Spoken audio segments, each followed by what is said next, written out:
What's up, guys? Welcome to another webisode of Orange Slice, where we give you as much good information as we can, hopefully. In around 5 minutes, but it's hard to last more than 5 minutes every now and then. I'm Brennan. I'm Dave.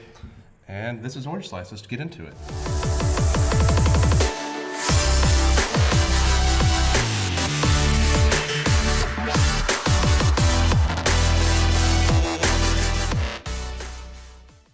We get asked a question a lot from potential clients, usually mid-range businesses that are interested in hiring a web agency, but they have this internal conflict of, should I just hire an inside person? I don't get asked that a lot. Do you get asked that a lot? I get asked that a lot. I'm the one who answers the phone. That is true. And they say to you, why should we hire you? No, they say, why should I hire an agency when I can hire Linda in accounting who took night classes in web design? Because web design is a very small part of everything that goes into it. All right, so Linda. Good answer. See you next time. No, there's a lot that you can go into that. Linda from accounting that does accounting, right? Yeah, she was sure. in accounting, theoretically? Yes. Okay. Theoretical Linda in accounting that took night classes in web design doesn't know web design as well as an agency would. When you do something over and over and over and your results are repeatable, specifically like your success results are repeatable, that's what's going to make that more likely as you continue. Right. And I wouldn't just say Linda. I'm not limiting this to Linda in accounting. What about Steve? We have to make it right. Okay, yeah. Steve in HR. Steve in HR. He builds websites too. You run into the problem where you have people in companies wearing too many hats at once. Mm-hmm. And that's usually a half-assed attempt to actually do something productive on the web. Mm-hmm.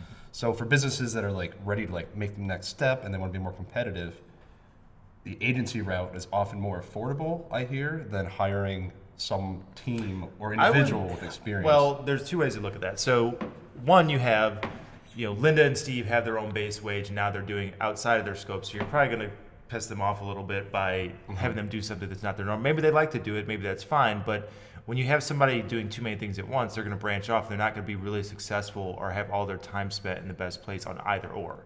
It's kind of like, if you get 10 things to do, you probably want to do one or two of those things well.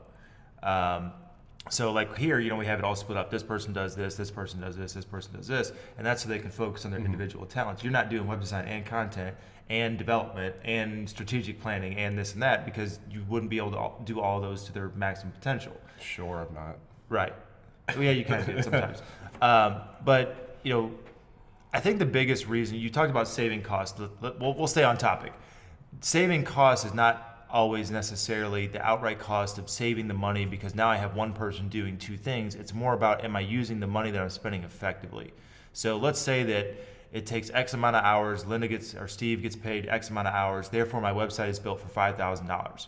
But if it would, let's say you would have hired an agency that cost $10,000 to $15,000, would the websites be equal, right? Is your $5,000 site equal to your $15,000 site? And I would say just on a time and experience basis, probably not. Right. It's not going to be the same thing.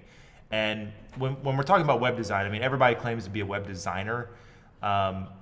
Technically, if you've opened Photoshop and dropped a couple boxes and some text, and aligned that in a certain way in a grid or whatever, all of a sudden you're a web designer. That's not really the case.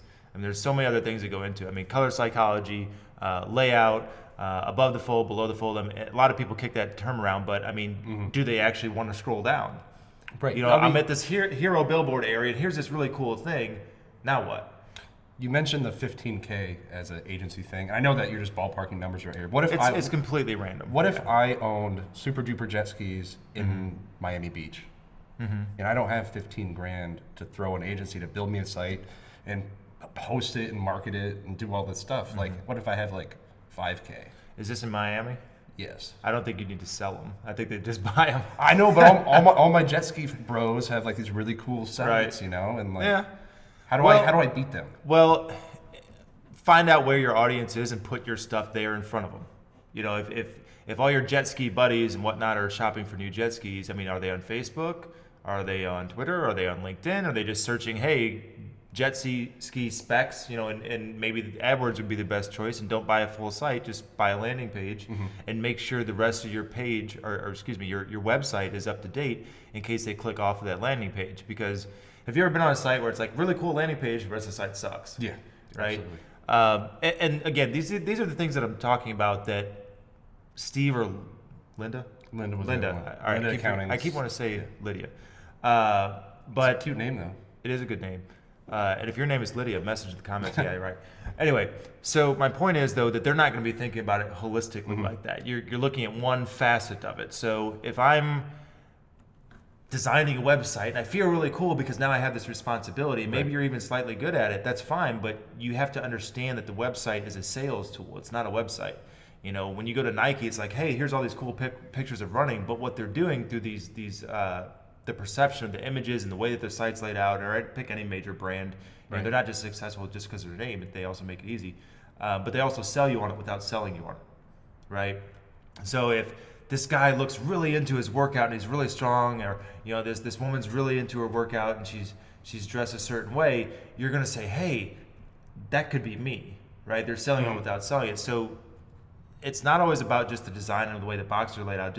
Do they understand how to get people to use this sales tool, right? So it goes back to like one of the old sayings, and I'm gonna screw this up terribly, but you know, do I need a screwdriver or a drill, right? What's the best tool for this? So if you're having a bigger issue with your site, you know, Steve or Linda from accounting aren't really gonna know how to fix that. They might be able to make the visual presence of it better, but that's only one small part of your problem. If you're not getting additional leads, if your conversions are bad, if you're not getting enough traffic, you know, building a new website doesn't necessarily always increase traffic. Right. You know, you've heard me use that analogy, like, you know, we don't want to build people a Ferrari and then park it in the garage. By the way, Ferrari does not sponsor this video, but if you want to, we'll leave our address and, you know, contact info in the comments. But it's a real saying. Like, why create this really cool thing? Why spend all this money if you're not going to market it, right? So, but like you said earlier, for super duper jet skis down in Miami, do I need anything more than just a simple Squarespace site that's $500?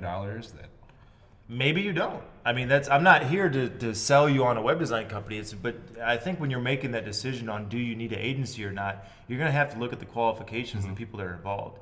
You know, and what you're trying to do with it. If you need just a basic site with no e-commerce stuff, or, you know, no real SEO, or no, let me think. Let me go down the list. By the way, we make these at the end of the day, so if we pause a little bit, we're a little tired. We've been here for 8 to 10 hours. My point is, are they aware of all the problems? Are they aware of what exactly you need? And if you make a list of everything you need, you know, I would treat vetting, you know, Steve or Linda from accounting, even give them an RFP. Say, hey, do you know all about this? Right. Here's all the things that I see as the owner or the person that's, you know, making the decision in this. Can you handle all of that? And if not, I would strongly recommend looking at agency. And when you select an agency, look at the track history. I mean, it's oh, well, yeah, of course I would. But look through Google reviews, look through all the different sites they've built, look through all the mock-ups they've done, look at actual reports, not just, hey, we did a good job for this person and trust us because we say so. Look at the reports. You know, I think that's going to be a real telltale sign of like what's really going on. You know, is this company that I'm looking to hire reputable? Do they do a real good job? And again, if it's a small level project, maybe, you know, Linda or Steve might be a better choice for that. It's really up to the project. Well, we had an interesting meeting the other day where these guys came in tasked with finding people to rebuild their website, and that was it. Because they didn't know anything else about SEO or AdWords or paid, all these things we discussed. It was a funding company, and so one of their ideas was they said, hey, we've got, you know, a series of email addresses. This is more like traditional marketing, you know, versus a full scope marketing campaign. And they said, hey, we've got these email addresses, we bought them, we've acquired them through various means. What we'd like for you to do is to design an email and set it up to where we can blast it out. And that's great. You know, sometimes in some industries that can work. But there wasn't really a plan beyond that. That's the only thing that they reached out to us for is, hey, here's this thing, and this is what we want you to do. And one of my first questions, well, okay, I got an email, now what? Right. So I got this email in my inbox, and it's like, okay, well, am I going back to a site? Am I going to a landing page? What is the purpose of this? And they didn't have an answer. You know, but that's what I mean is like a lot of people only look at like the first part of it. They don't understand that there's a lot more to that. Okay, so let's say we go the landing page route, right? So I'm on a landing page and I click to this landing page, and it's either it lives in itself to where there's no menu and I'm trapped here, And what if I don't see what I'm looking for? I'm gone, right? I might research the company if I'm really vested in it, but chances are this email got blasted to me right when I'm busy and I don't feel like doing it. It was kind of a whim anyway, so I'm going to look at this thing and then I'm out. I'm gone. I don't have time for that. If I look at an email, it better be a really good email visually. It better have a catchy headline, and there better be some purpose to it. If I click through, and I think that a lot of people share that, that's why nobody opens spam, right? That's why it's called spam. You don't want to deal with it. And I think. Hold on, let me continue. All right. One second, Mr. Cutoff. I know I'm All rambling, right. but this is a good point. All right. Or they click off of that landing page. Let's say you have your whole menu in there, right? So now I go off of this landing page, and now I'm on the home page, but the home page really sucks. Not only does it suck, but it doesn't match the rest of the landing page because that's newer, right? So like there's this weird place with this HTML email campaign. It's like, well, that's not going to work. Mm-hmm. If we just send from a traffic standpoint, you will increase your traffic. Right. And if that's the standalone point that you're measuring this marketing effort's success on, then it's a success. But if you're looking at it like that, that's the same kind of way of thinking that people that say that I got a bunch of impressions in my Facebook ad, or I got a bunch of impressions in my AdWords campaign, but my business didn't increase. Mm-hmm.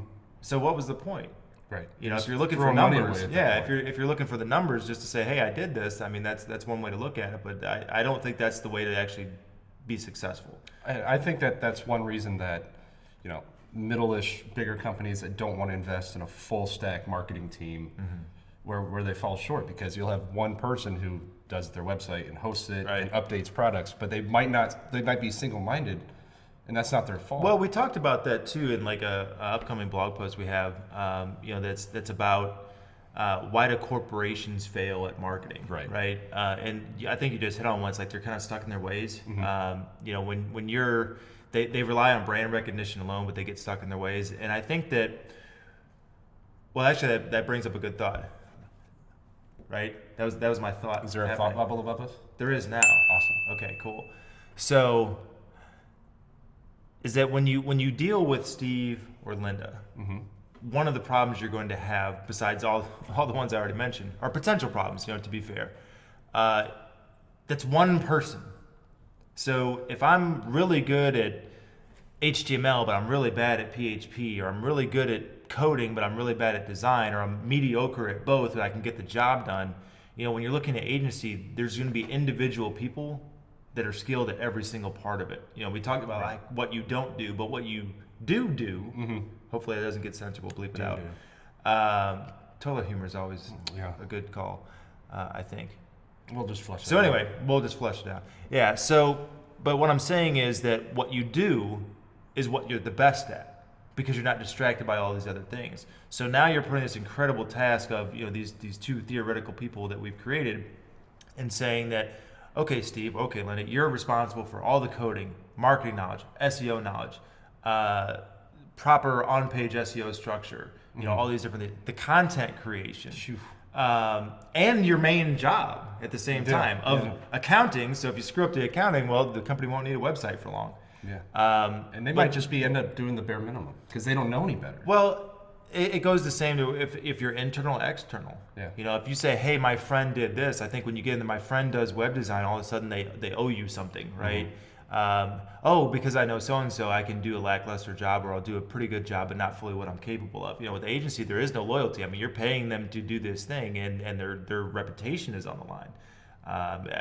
And you're also going to have individual people doing individual things that are more specific. You're going to have one person doing content. You're going to have one person doing development. You're going to have one person doing design. You're going to have another person that's doing optimization. You're going to have another person that's handling paid ads. So not only are you in a time constraint or experience constraint of does this person can they wear all these hats? You're going to have more of a specialist in every single role that needs to be taken in that website. Right, and it's not just about having the specialists in those roles. It's that agencies compete against each other. Oh yeah, you're probably gonna get a better price. Yeah. Which if you were having Steve compete against Linda, I mean, you probably end up with a better price, but you probably end up with a lot of the same issues. And I mean, they're always on the up and up of the next big thing because they want to show off. I'm glad you brought up price. I'm glad you brought up price, because I think one of the biggest parts of price is value, and people get so caught up on price they forget to talk about value. When you're looking at an agency and you're like, hey, this one's $5K and this one's $15K, right? Mm-hmm. We were talking about those two price points. what makes the 15K one better? It's a hard We sell. actually, you had a call today that we talked about that a little bit on, and talking about price. Well, the price is justifiable if there's value. If you go out and buy a pair of $10 shoes versus a pair of brand new Air Max. What are Air Max? Shoes, fancy shoes. Okay, fancy shoes. What's another good comparison? Loafers? So like if you go buy a cell phone that's like mytech.com versus iPhone 10, there's a vast gap there. Yes, one phone's $30 and one's $1,000, but look at the difference in between them. That's what I'm relating to. It's more about like if it's more money, does it justify the cost? And on some proposals we've been the cheapest, on some proposals we've been the most expensive. It really just depends upon what needs to be done. I don't think it's fair to base like a project on we want to spend $10,000 and that's all we want to spend for the design, the marketing, etc. Because you don't know that. You should ask and say, show me examples if I had this budget, what that would do for me, and is that effective because this is my desire, right? So if I'm saying that I want to do this thing and here's my goal, here's the line in the sand, will this get me there or will it cross it? Or will I just completely miss the mark altogether? If let's say you're a lawyer or something like that, right? And you're trying to go into AdWords and expect to pay $10 a click, it's impossible. It's not going to happen. In any major city, if you're an injury lawyer or a car crash lawyer or something, you just can't do that. $70-$80 a click. On average, they're above 60. Yeah. And the more popular the area, like if you go down to the south, like Houston, Dallas, etc., vast areas of New York, LA, it's upwards of 100. So that's why you can say coming into it, hey, here's what I want to spend. But and going back to our two theoretical people, they say, okay, that's fine, we'll go into AdWords, but they won't know going into it. That's impossible. That you just can't do that. I mean, maybe you could target some of the smaller towns in the area and some of the more long-tailed terms that are not as common. But again, what is your measure for success, right? If I get one lead and I spend $5,000, is that worth it? I don't think that it is. And going back to an agency, they'd probably have additional suggestions, not just always higher budget for that budget that you have, and say, this probably isn't going to work the way that you're thinking about it. Why don't we try splitting that between, Facebook? Why don't we try splitting that between another platform that's not just AdWords, to where I can get clicks in Facebook for $1 to $1.50 or much less versus 90. Yeah, and then you run into the other problem that you mentioned earlier in this conversation about if you have an ad, you got to have a pretty landing page that works. And there's so many you got to have components something. into it. I mean, because the amount of people who just convert right from the ad, hey, this looks great, bam. I mean, you're talking in the fractions of a percent. I mean, it does happen, and if you have a great headline, but people are going to want to know who you are. They're going to click on I mean, that's actually the way that Google's structured. I mean, look, people think of as Google as this great fanciful thing. There's a lot of complexity, of course, but their landing pages are all links to other people's landing pages, right? So the SERP, or search engine results page, as they call it, it's all links. Now, if you're searching for something that's like, hey, I'm looking for this cool meme or GIF or whatever, GIF is the way it's pronounced. I know the internet will kill me, but it's spelled GIF, and that's the right way. Okay. But anyway, if you have that, if you're searching for something that's more image-based, of course they're going to show images. But if you're searching for something that's service-based or shopping-based, you'll get a mix. Most of them are going to be links, and even your shopping pictures have links. Right. They're going to go to a page. They're going to go to Google Merchant Center if they don't have a technical place where their product is housed. But most people aren't going to do that. They're going to go through to the site, and if the landing page doesn't load on mobile, most sites are mobile friendly by now. I would say most, because there's still quite a few that aren't. But most of them are going to be mobile friendly. But is your mobile friendly design good? If you've got a form right at the top, if you're service based, nobody's going to fill out that form because they don't know who you are yet, right? Who's this company? Form, right? Okay, maybe I'll scroll down, maybe I won't, but I have so many options available to me that why would I waste time filling out this form? That's going to take a minute. Why don't I go say somebody that impresses me and say, hey, here's who we are before we ask you to convert, right? And again, that's more of an agency experience. Having done that, and both your big wins and your big fails, you learn from both of those. So you apply more of your big fails. You try and tweak your did I just say fails? Fails. Okay. Failures. Yeah, failures. So you learn from your biggest wins, and you try to understand how can I apply that to every client that I work for, right? So if I wanted this, I killed it in Facebook. I got 400 clicks and 50 to 75 conversions that were confirmed.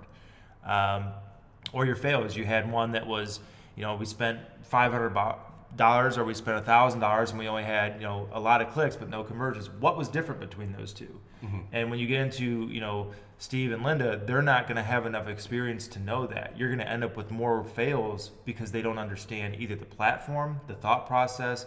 They don't have a lot of documented successes or failures, and specifically what happened within those successes and failures. Right. I do kind of want to turn the tables a little bit here. Sure. Turn the tails? Is that the right? Tables. Turn the tables here a little bit. I think it's tables. Where an agency, in certain circumstances... This sounds like an important question. Let's get ready. Hold on. Yeah. Did we even self-check? No, we did not. Okay. Where in certain... We're so pretty, it doesn't even happen. Certain circumstances, having a hardcore marketing platform or agency isn't totally required. I'll give you a really good example of this. Okay. A divey pizza place. Mm-hmm. Yeah. Because and we used to work next to a place like this. They had a marketing agency mm-hmm.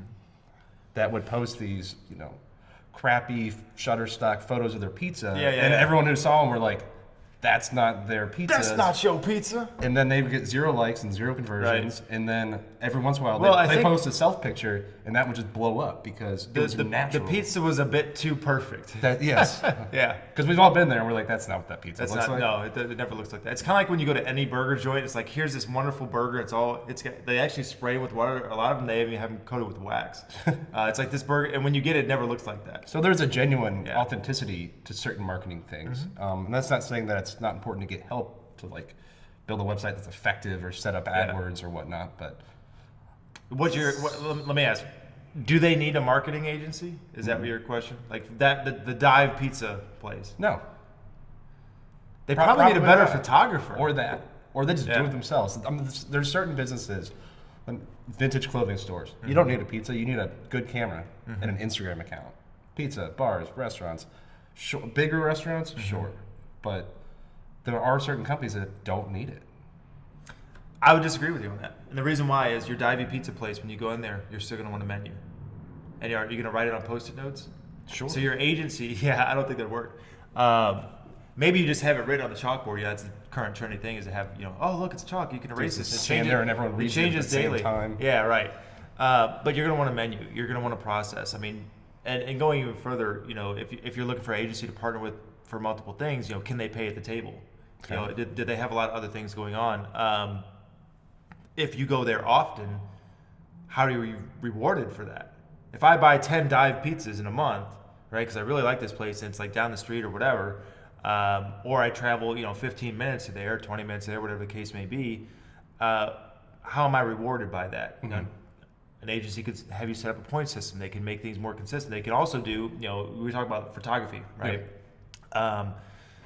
But before we get to photography, they could also design a menu for you so that's more consistent, right? But going back to photography, you don't really need to have somebody taking pictures of stuff all the time. I mean, if you made all of your menu items in one day and had them take a picture of all of them, I mean, you're going to have 100 or more, different things. If it's pizza, obviously you have like your top 10, 15 or whatever, but take pictures of those two where you can reuse those. If you're throwing up a Facebook post, not every single one is going to be, hey, look, a pizza. Hey, look, a pizza. Hey, look, a pizza. Specifically tonight, we're giving away, this pizza. If you buy this pizza or this thing and this thing, you can reuse those photos more over time. You don't need to, throw all 15 out and say, hey, look, we did a photo shoot. And I think that's, when you get into like the smaller places, they get so caught up in the, hey, look at us type of thing. They don't really understand the benefits of how unique they are, right? So what would be a difference between like your dive pizza place that everybody loves, but nobody really knows about other than the people that neighborhood view, right? Neighborhood, right? How do you branch it out and get them as well known as emos? At least within their given area that makes sense. Does it make sense to have them known all over St. Louis or Chicago or wherever? Maybe not, because that's not realistic. They don't deliver there. People won't drive that distance. Mm-hmm. That brings on another point when you talk about agencies is establishing a realistic service area. Geo-targeting stuff or targeting something to a certain area or audience. Linda or Steve is not really going to have a firm grasp on that, right? Hey, we know that our average client is this. Okay, where are they at? I don't know. Right? Are they? Should I do direct mail? Which in a pizza place that might work. That's an option. Don't give away too many secrets, though. Oh, I mean, people know this. And if you don't, thanks for tuning in. But there's a lot of different ways to get people aware of what you do, and a person that's in-house is not always going to be aware of those. I mean, even when I've been in a meeting multiple times with the person that it's a little uncomfortable because we're essentially taking over the job of this person. They're going to be involved at different levels, and it's really awkward. Because it's like, hey, you're that guy who knows more about this than me, and I'm more about this than me, and I'm really scared that I'm going to lose my job, etc. And the facts are that we don't really want to take over everything. No, because there is so much value at having that person in place, because they know the company better than we do, even if we meet with them 50 times. They've been there, they've seen the day to day, they've had talks with people that work there day to day, they know the products, they interact with the products, they interact with salespeople and the owner and a lot of different personalities and ways to describe what they sell or provide, the service they provide. They're going to be able to explain that at a ground level that no agency is going to be able to match unless they spend some level of equivalent time. Right. They're the experts. They're the experts at describing the company. Hopefully, if they have that skill set. If not, then they could provide key points to where an agency can build upon those and basically take one paragraph and turn it into an entire page, or take an entire page and turn it into one paragraph for social and AdWords and things like that. Again, that's not always a skill that people internally have, and that's not saying anything negative about them. It's just when you do that so often, you become aware of all of the what we talked about, the successes and fails, right? Mm-hmm. You're also able to do it much more efficiently. So where if you're able to take the whole page and turn it into a paragraph or vice versa, you do that every day. You do it repeated over and over and over and over. It's like, okay, what is the purpose? Okay, here's what I need to do. Okay, who is this company? How do I need to describe them? Et cetera, et cetera, et cetera. Okay, do it. Right? Versus getting caught up in the nuances that can make it take additional time but not provide any added benefit. If you're going to spend an hour to do something, it's probably better spent, and you can do that something in an hour that would most likely take someone without as much experience in 3 to 4 hours. Mm-hmm. Exactly. So just to recap, that was a long answer. That was it was a good answer though, but hopefully you got something out of that somewhere. So, an agency, who's a good fit to hire externally? Us. Oh wait, no. I meant the other way around. Kind of a question. Okay. Other way around. What kind of companies should be looking for agencies? Ones that want to succeed efficiently and understand value, I would start with. That's a good answer, right? I think it's a little vague, but... Okay. Where is it vague? Because that's everybody, hopefully. Mm-hmm. I think that what you were going for are companies that realize that they need help. Everyone that's starting to look for agency realizes they need help. They don't understand what agency to hire. I mean, that's a totally different video. Like, what agency is a good fit for you? Well, we did talk about our next topic. Yeah, we got our next topic. Keep an eye out next week. What agency? So you asked, to reiterate your question, you said, what company is a good fit for an agency? Right.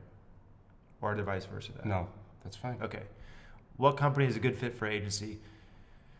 Think of your clients. Think of our clients. Yeah. I mean, our clients, honestly, a lot of our clients come from other agencies. I mean, they've already been down the path of bad marketing, bad SEO, wasted spend. We're like the third serious relationship. A lot of times the second, sometimes the third. Yeah. And that's generally when they get more serious about it, because we take it serious. Very serious. Serious face. Okay. Generally, they want to take it more seriously. They've wasted money before. I mean, I've had clients that come to us and spend tens of thousands, if not hundreds of thousands of dollars on campaigns. Yeah, and not just paid campaigns, but also organic. They're not wanting to continue that cycle anymore. And for us, that's a bit of a challenge because they already have like a bad taste in their mouth, right? Mm-hmm. They've already been with a company that didn't necessarily do what they said they were going to do. Maybe they had the good, hey, we're gonna do this. See, we're gonna go in here and we're gonna clean up these links and we're gonna change all these pictures and it's gonna be a real great thing. and that's usually not enough.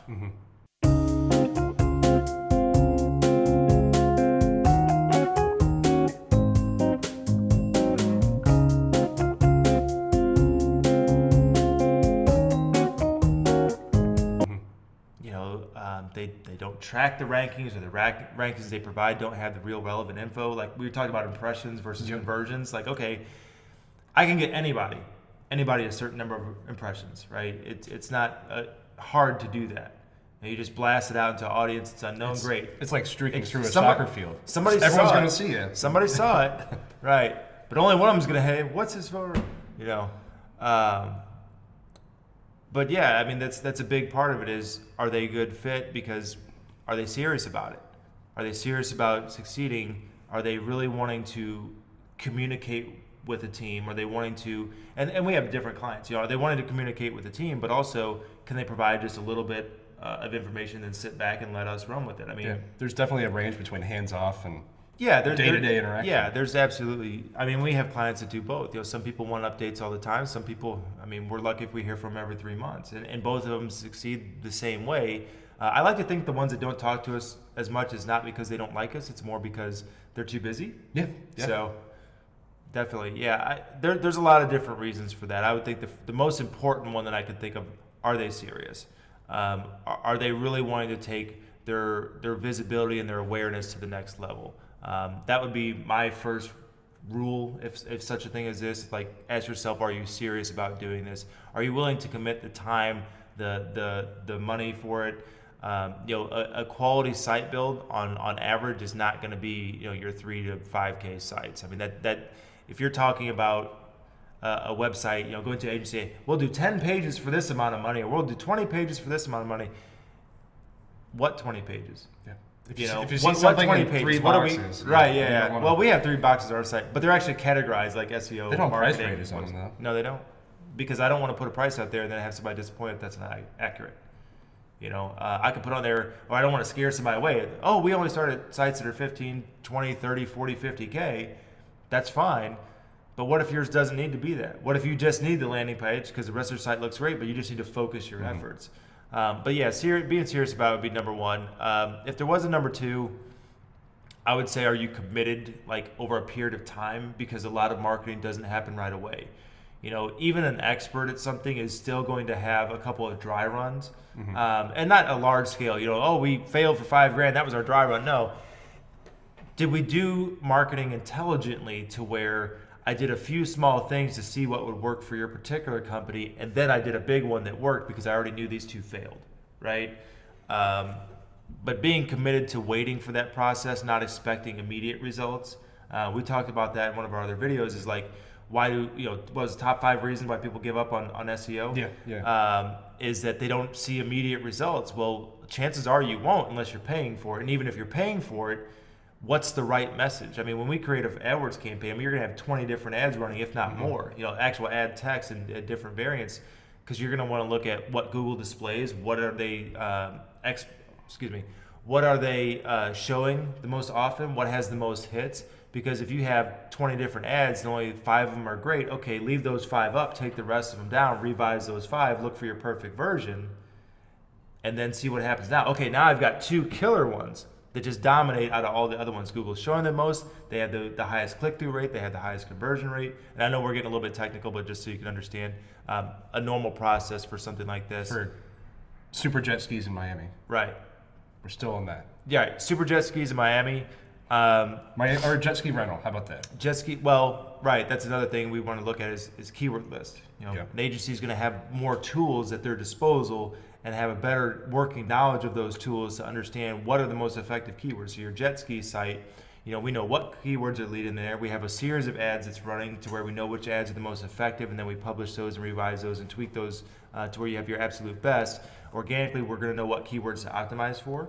We're going to know exactly what it's going to cost to get them there in terms of ad spend, because now we've been able to make that consistent. So it's not, month 1 your AdWords bill is $2,000, the next month it's 10.